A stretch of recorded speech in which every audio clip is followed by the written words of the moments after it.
7 bonnes raisons de choisir Voyage Antillais. Voyage Antillais est une agence antillaise depuis plus de 50 ans. Voyage Antillais vous réserve un accueil chaleureux, une qualité de service, un accompagnement soigné, toujours avec le sourire. Voyage Antillais vous propose les meilleurs prix. Avec Voyage Antillais, vous bénéficiez de facilités de paiement. Votre deuxième bagage est offert.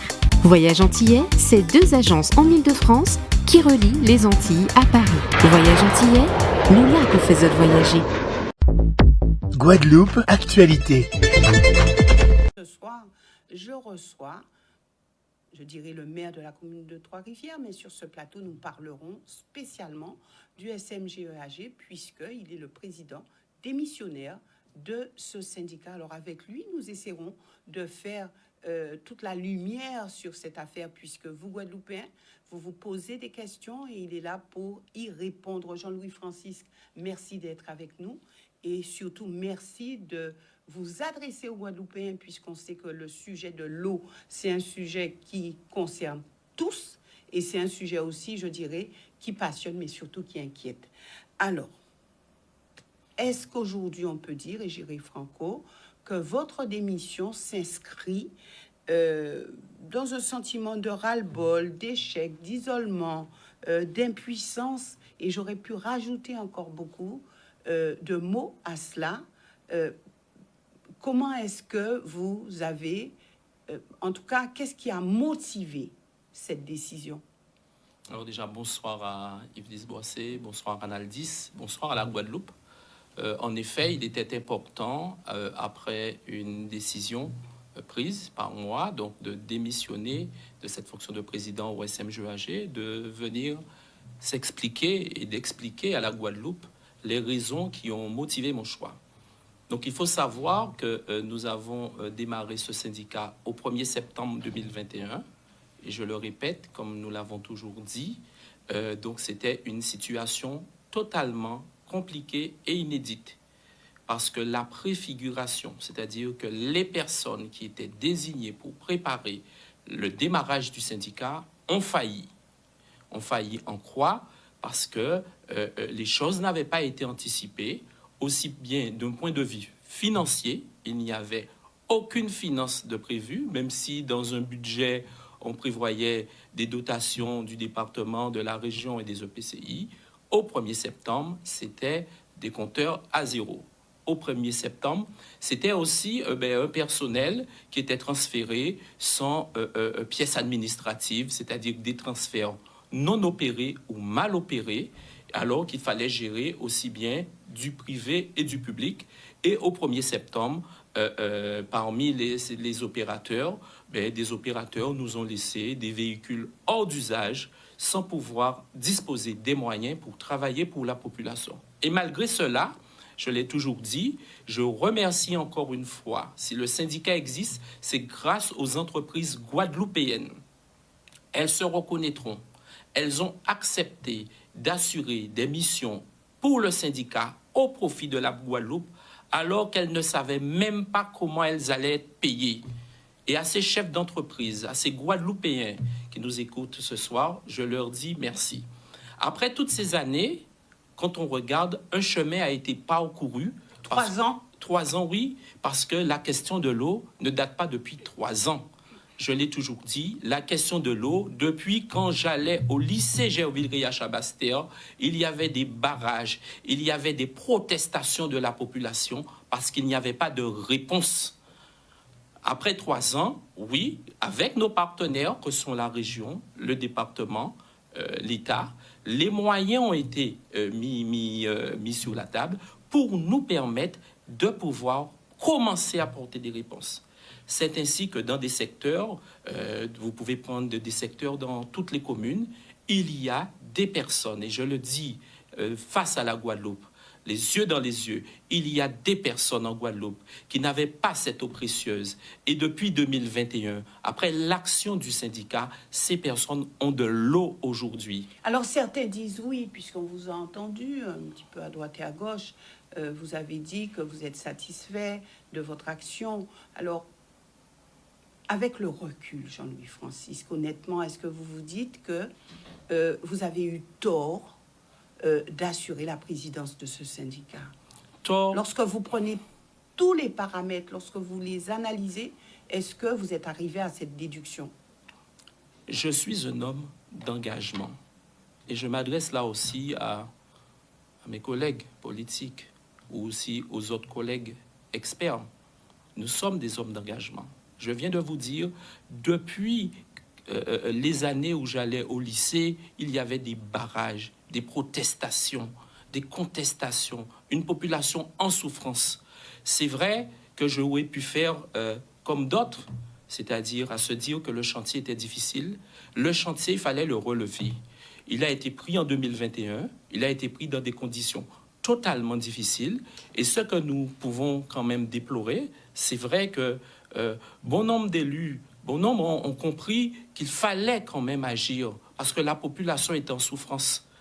Mais est-ce que vous avez eu le soutien des élus? Est-ce que vous avez eu des personnes qui étaient à vos côtés, qui vous soutenaient, qui vous aidaient dans cette mission? Alors, au comité syndical, je remercie l'ensemble des élus du comité syndical qui ont permis, pendant ces 3 ans, à ce que les choses avancent. Il est vrai, comme dans toute instance, bon, il y a ceux qui, voilà, les habitués de la présence qui venaient pour pouvoir assurer à mes côtés le travail, mais il y a aussi ceux qui se positionnent sur des listes pour pouvoir participer soi-disant au comité syndical et qu'on n'a jamais vu en 3 ans.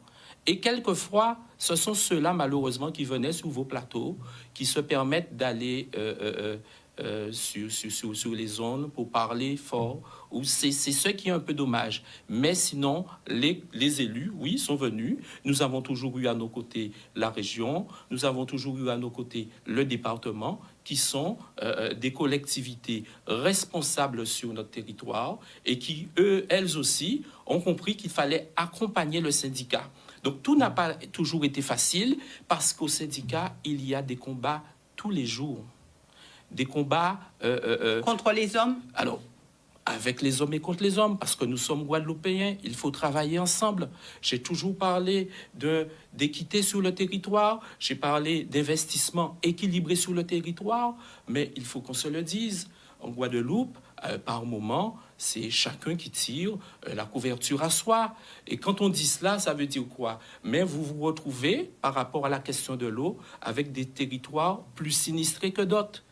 Le territoire de Basse-Terre, le sud Basse-Terre, était un territoire sinistré, c'est-à-dire sur un territoire sur lequel il y avait des réponses à apporter.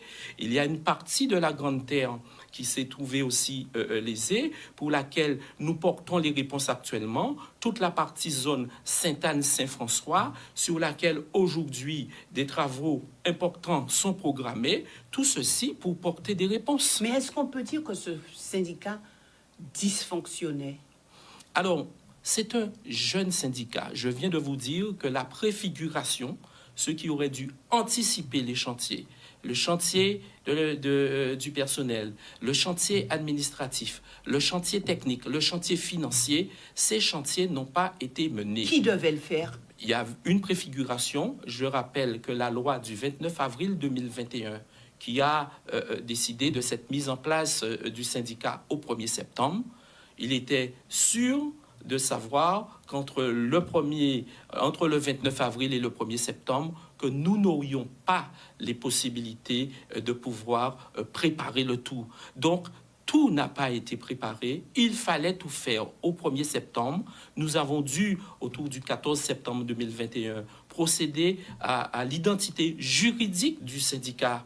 Nous avons voté un premier budget autour du 24-25 septembre 2021.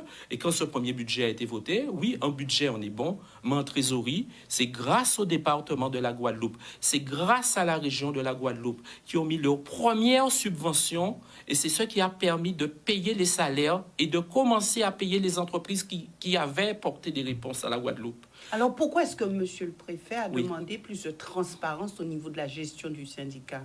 Alors c'est normal. En matière financière, il faut avoir de la rigueur et de la transparence. C'est vrai que les opérateurs qui existent aujourd'hui n'ont pas encore été liquidés, c'est-à-dire qu'il n'y a pas encore eu de transfert total.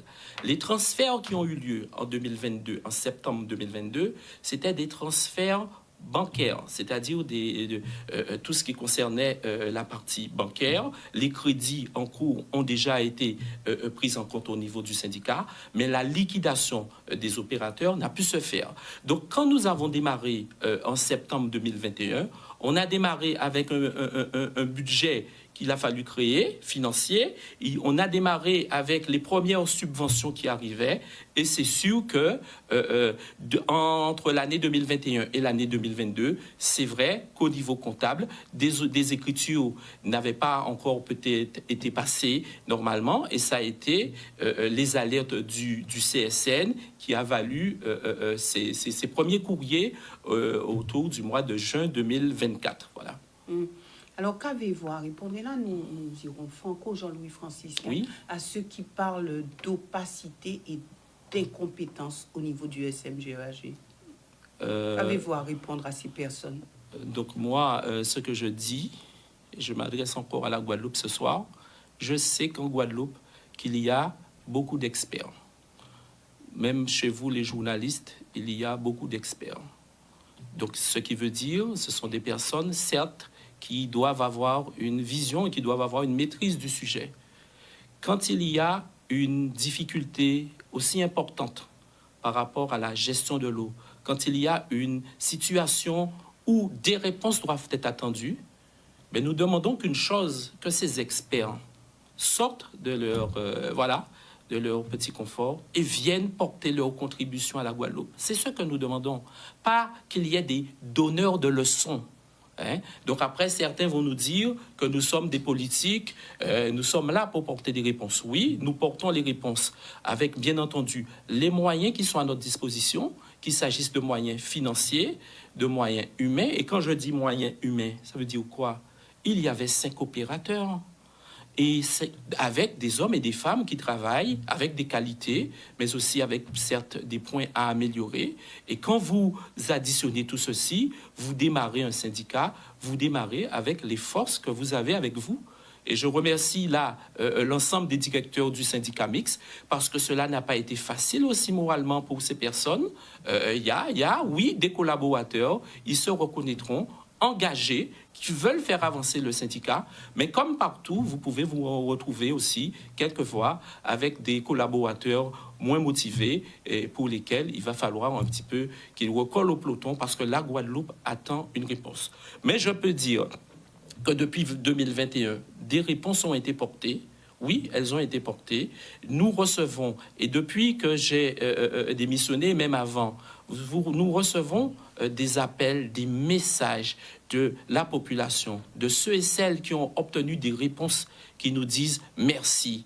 Donc, quand tout à l'heure vous me posez la question est-ce un sentiment d'échec? Non, quand on reçoit un merci, on se dit que oui, il y a une partie du travail qui a été effectuée. À ceux aussi, il y a aussi peut-être certaines personnes devant leur écran ce soir qui se disent « Oui, mais nous pas ni de l'eau ». Je reconnais que le travail n'est pas terminé. Je reconnais qu'il y a encore beaucoup à faire et nous devons toujours retenir aussi que 2021 à 2024, 3 ans, alors que la Guadeloupe est en souffrance depuis 40 ans. Donc c'est sûr que des réponses ont été plus faciles à apporter. Nous avons été plus vite dans certains secteurs pour lesquels les études étaient déjà effectuées, pour lesquels les financements, nous les avons cherchés, ils sont arrivés, nous avons porté les réponses. Mais nous disons à cette population, ayez confiance, parce que si nous avons pu permettre à ce que des foyers retrouvent de l'eau depuis 2021, il y a des personnes qui ont été satisfaites, qu'elles aussi... Et d'autres pas. D'autre part, parce qu'on ne peut pas tout faire en même temps. Quel est celui qui peut bâtir son royaume? Quel est celui qui peut bâtir sa ville en une journée, en 3 ans? Non, en 3 ans, on dit qu'un travail a été effectué. Et du fait de ce travail, nous disons que oui, les autres réponses seront portées. Alors, le 12 septembre 2024, le préfet a demandé au SMGEAG de clarifier ses comptes Est-ce que Jean-Louis Francisque, et là vous adressez encore aux Guadeloupéens, est-ce que ça voudrait dire qu'il y a eu des détournements de fonds? Est-ce que ça veut dire qu'il y a des sommes qui ont disparu? Comment, pour ceux qui ont lu et entendu le préfet, comment gérer cette nouvelle? Comment l'analyser?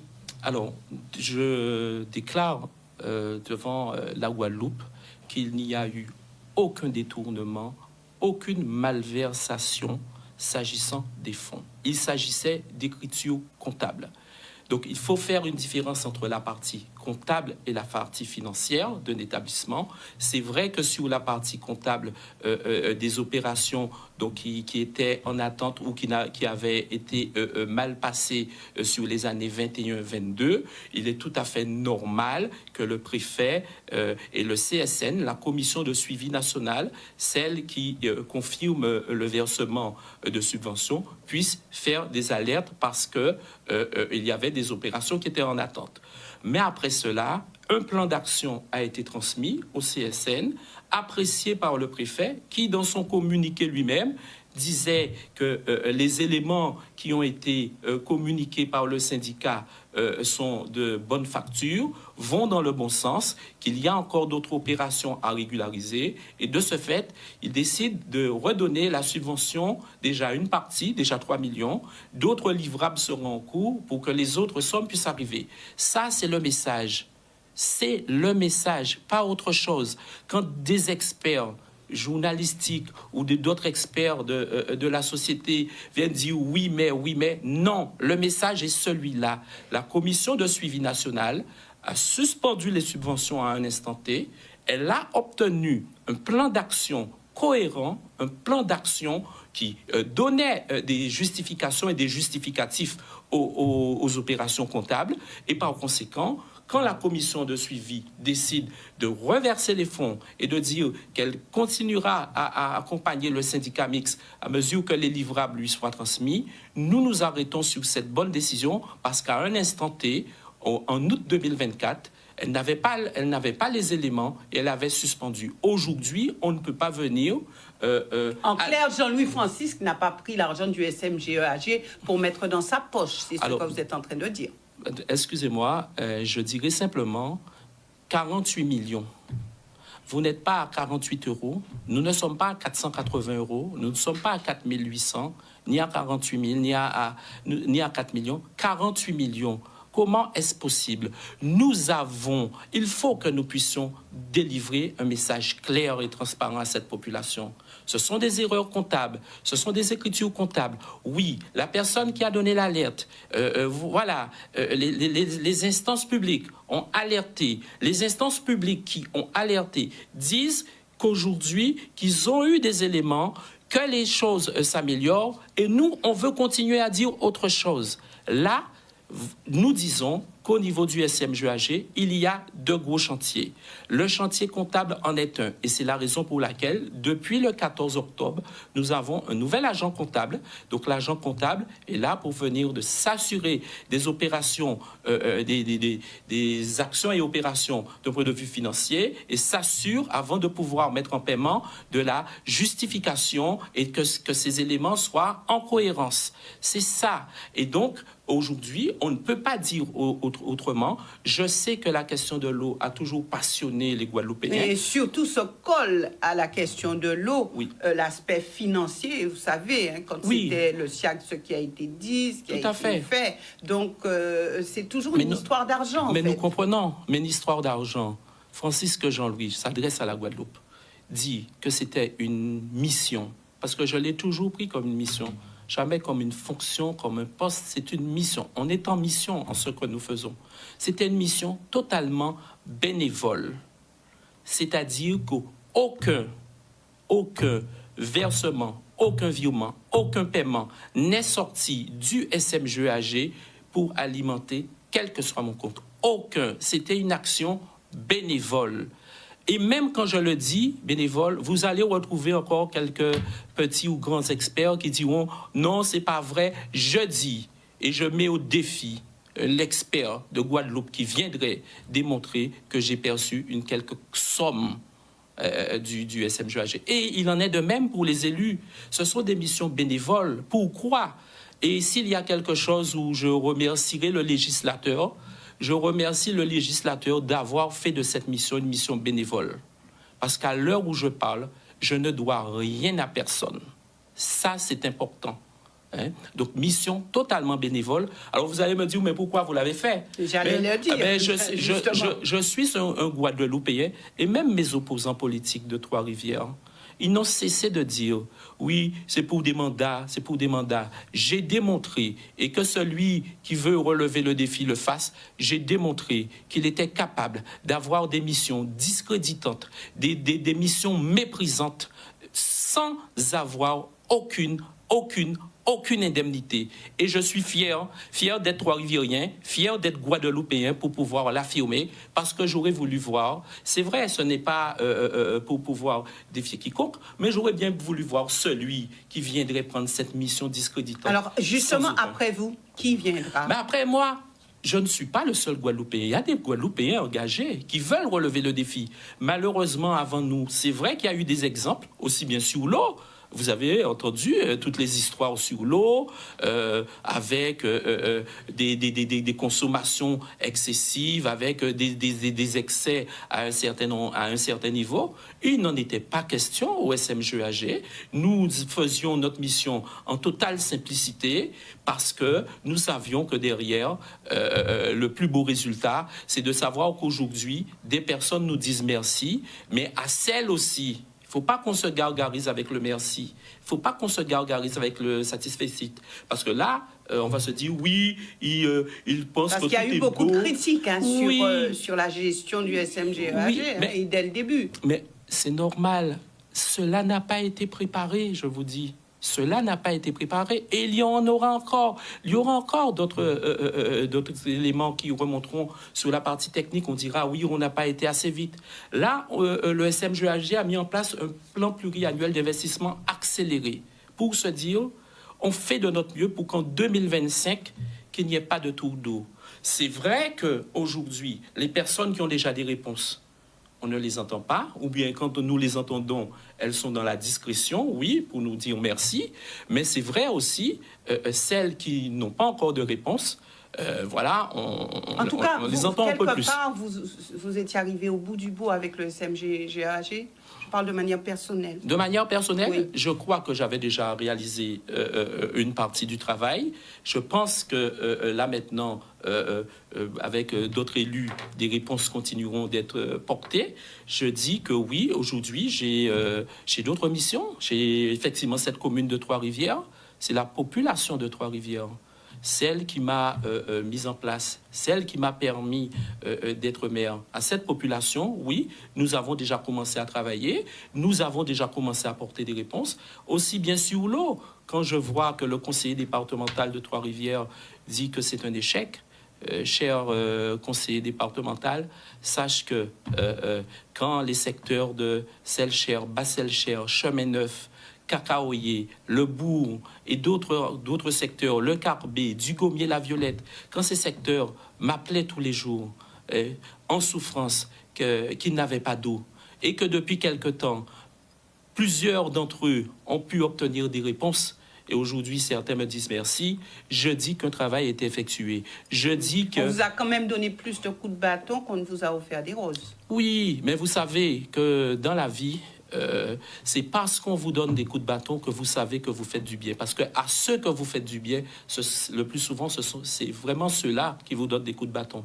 Mais sachez que sur Trois-Rivières, la population m'a soutenu dans la mesure où, depuis hier, ce sont des messages qui arrivent pour me dire « Monsieur le maire, merci ».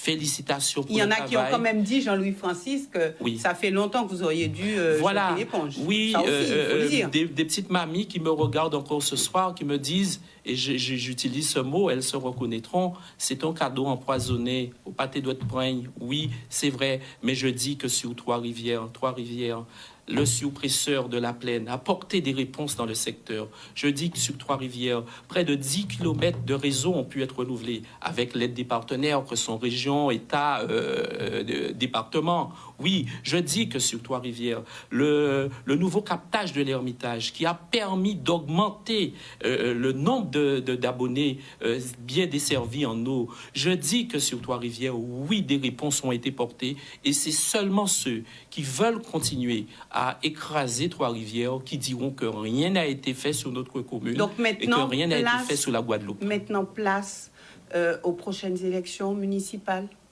Oui, il faut savoir que nous sommes des élus en mission. En 2020, la population de Trois-Rivières, j'ai présenté à la population de Trois-Rivières un programme dans lequel je lui disais « je souhaiterais faire la politique autrement ». C'est-à-dire appeler un chat un chat. Quand ça ne va pas, on dit que ça ne va pas. Mais ne pas venir crier à chaque fois et dire que s'il y a de bonnes actions au Guadeloupe, parce qu'on est opposant, de dire que les actions ne sont pas bonnes. Donc là, la population, nous lui avons présenté un programme. Dans le programme, je n'oublierai jamais le stade de Trois-Rivières. Il ne faut pas qu'on oublie. Un stade qui a démarré depuis 2011, qui est resté près d'une dizaine d'années à l'arrêt, à l'abandon. Un stade sur lequel tous nos opposants nous faisaient des WhatsApp, des critiques. Le stade de Trois-Rivières, aujourd'hui, dans le sud Basse-Terre, se trouve parmi les meilleures pelouses. La piste de Trois-Rivières, qui vient d'être inaugurée au mois d'août 2024, la piste Christine Aron. Mais là aussi, cette piste de Trois-Rivières, sur la zone sud Basse-Terre, fait partie des meilleures pistes homologuées. Donc, c'est dire que le travail continue. Oui, nous continuons à travailler pour Trois-Rivières. La renaturation du centre-bourg, un centre-bourg qui avait une image vieillissante depuis déjà plusieurs années. Nous allons redonner un nouvel éclat à Trois-Rivières, une nouvelle vision, une nouvelle modernité, sans parler des autres secteurs que sont bords de mer sur lesquels nous travaillons encore et encore pour la population de Trois-Rivières. Outremernews.fr, le site de l'actualité Outre-mer, 24 heures sur 24 et 7 jours sur 7. Retrouvez la chaîne Outremer News sur YouTube.